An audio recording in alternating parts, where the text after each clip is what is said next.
సన్నగా తరిగిన ఆనియన్స్ ఒక కప్పు,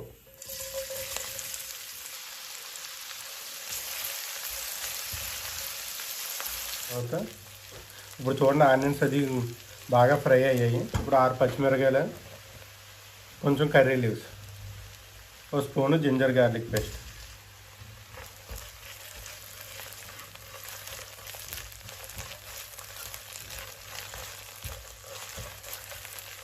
టర్మరిక్ పౌడర్,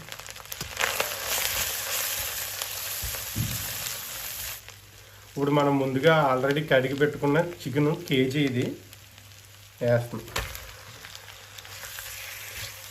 పీస్ ఎప్పుడు పెద్దగానే ఉండాలి ఫ్రై బిట్కి, అలా ఉంటేనే మనకి టేస్ట్ అది బాగుంటుంది, రెస్టారెంట్ స్టైల్లో కూడా ఉంటుంది.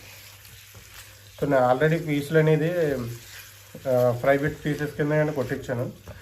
సో మీరు ఫ్రై బిట్ పీసెస్ కానీ కొట్టించుకుంటేనే బాగా వస్తుంది.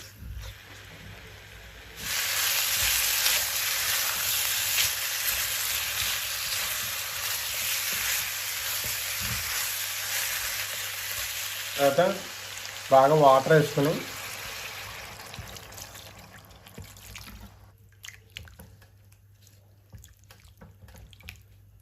సరిపడా సాల్ట్ వేసుకోవాలి.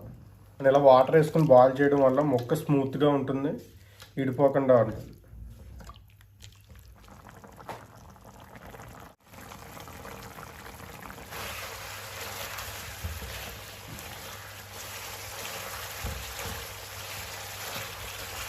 బాగా వేగిన తర్వాత 250 గ్రాములు కర్డ్ వేసుకుంటున్నాం.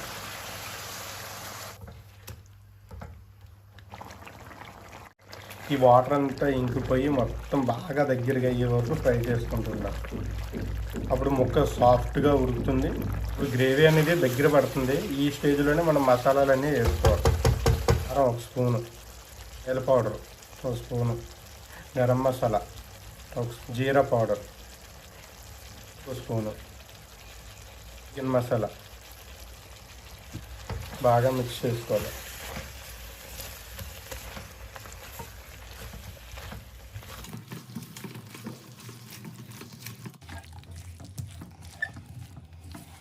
ఇంకా కొంచెం రెడ్ ఫుడ్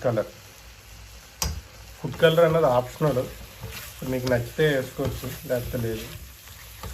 కాకపోతే రెస్టారెంట్ స్టైల్లో ఎరుపుగా ఉండాలి అని అంటే డెఫినెట్గా రెడ్ ఫుడ్ కలర్ని ప్రిఫర్ చేస్తారు.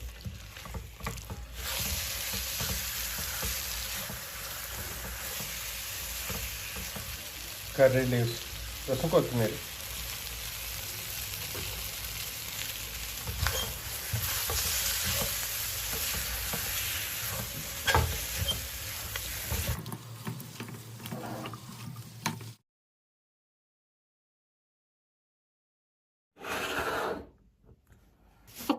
సో దీనిలో కొంచెం అలా గార్నిష్ కోసం పీస్ చూసారా, పర్ఫెక్ట్గా ఎంత గ్రేవీ ఉండాలో అంత గ్రేవీ మాత్రమే ఉంది. పీస్ కూడా